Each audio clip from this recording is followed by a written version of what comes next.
Uhali gani mtazamaji wa Zone Media, jina langu naitwa Victor Moshi, natumaini ubuheri wa afya kabisa na karibu sana.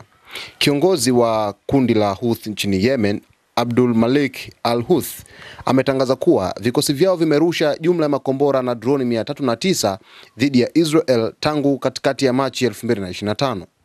Hii ni sehemu ya awamu ya pili ya kampeni yao ya kijeshi wanayoitaja kuwa ni kwa ajili ya kuunga mkono wananchi wa Palestina.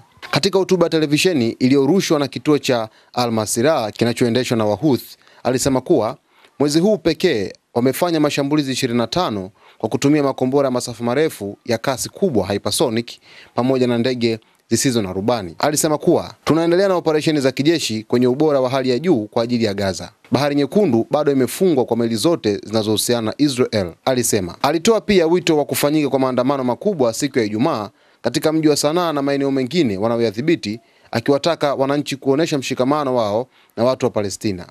Pia alitoa pongezi kwa Iran, akieleza kuwa taifa hilo limeonyesha ushindi mkubwa na ustahimilivu. Wakati huo huo, serikali ya Yemen inayotambulika kimataifa imelituhumu jeshi la walinzi wa mapinduzi ya Kiislamu la Iran IRGC kwa kudhibiti moja kwa moja mifumo ya makombora inayotumiwa na Wahouthi. Waziri wa habari wa Yemen, Muammar El-Yarni, alisema Irani inatumia Yemen kama jukwaa la makombora ili kutishia usalama wa kieneo na kimataifa, huku ikiepuka kukabiliana moja kwa moja na mahasimu wake. Harakati ya Houthi kushambulia maeneo ya Israel mnamo Novemba 2023, wiki chache baada ya kuzuka kwa mgogoro wa kijeshi kati ya Israel na Hamas, ikiwa ni sehemu ya kile wanachokiita mshikamano wa watu wa Palestina. Mtazamaji wa Zone Media, hii ni taarifa kutoka kwa Wahouthi kutoka pale nchini Yemen kwamba wametoa ripoti, wamerusha jumla ya makombora na droni 309 dhidi ya Israel tangu mwezi Machi mwaka 2025. Ukifanya hesabu nzuri ni kwamba kutoka mwezi Machi hadi mwezi huu, mwezi June, ni miezi mitatu.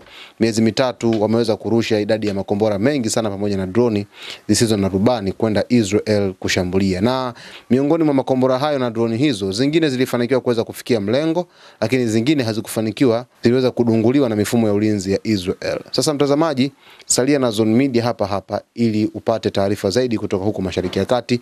Jina langu naitwa Victor Moshi.